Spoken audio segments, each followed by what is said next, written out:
L'opération sur laquelle nous sommes aujourd'hui est un élément du chantier de la déviation sud-ouest d'Évreux qui participe au contournement sud d'Évreux par la route nationale 13. La déviation effectivement sur l'ensemble de son itinéraire est une route à 2 fois 2 voies pour faire face aux besoins en termes de trafic qui sont attendus sur l'infrastructure. Les premiers travaux ont commencé au printemps 2014, plus exactement en février 2014. Les opérations de défrichement ont commencé, notamment dans la partie ici nord du chemin Potier, pour permettre la réalisation de la plateforme sur laquelle s'est construit l'ouvrage qui vient d'être mis en place ce jour. Le pont ferroviaire en lui-même est un élément marquant de l'opération puisqu'il permet effectivement d'assurer le franchissement par la déviation de la voie ferrée, la ligne ferroviaire Évreux-Caen-Cherbourg. C'est un projet qui est dans les cartons depuis longtemps parce que depuis 2001, on travaille sur la partie dossier technique. Et en 2013, l'Adréal qui gère toute la déviation sud-ouest d'Évreux a décidé, en collaboration avec SNCF Réseau, de choisir le week-end de Pâques 2015 pour faire ces travaux. On a 90 personnes qui ont été mobilisées pendant tout le week-end, jour et nuit. Donc nous avons démarré samedi matin avec quelques tests de mise en charge du pont sur les Camargues. Ensuite, à 11h30, la voie a été interrompue à toute circulation ferroviaire. Les entreprises de caténaires sont venues déplacer les câbles.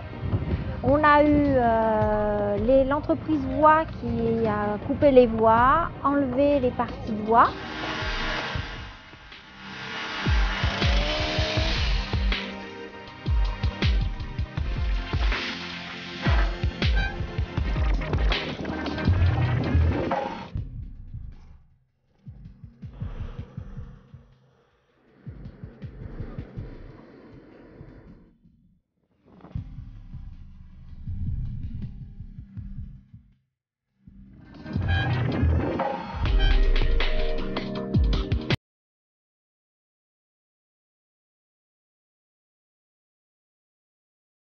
Derrière, l'entreprise Guintoli a commencé le terrassement. On a retiré pendant toute la nuit jusqu'à dimanche matin 10 000 m3 de terre.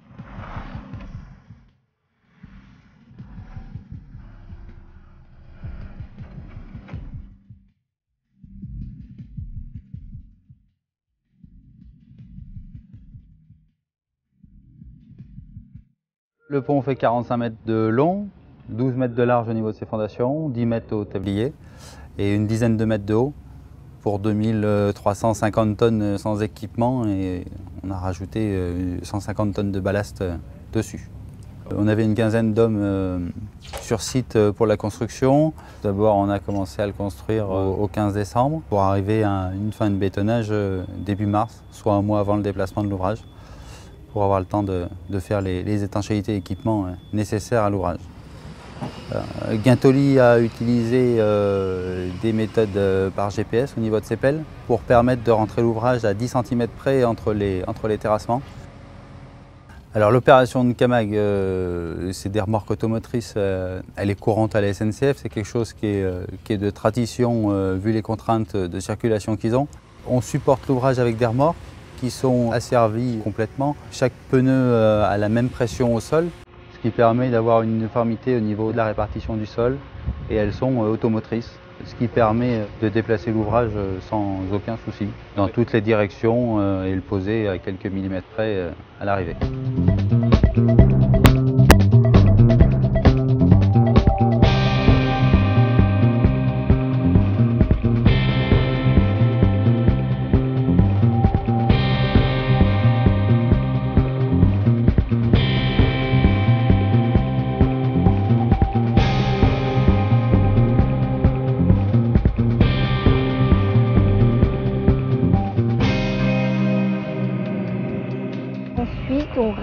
principal, le ballast, les voies et les caténaires.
Là, actuellement, on n'a pas eu de soucis, on est dans les temps. Normalement, la circulation est rendue aux entreprises ferroviaires lundi à partir de 16 h.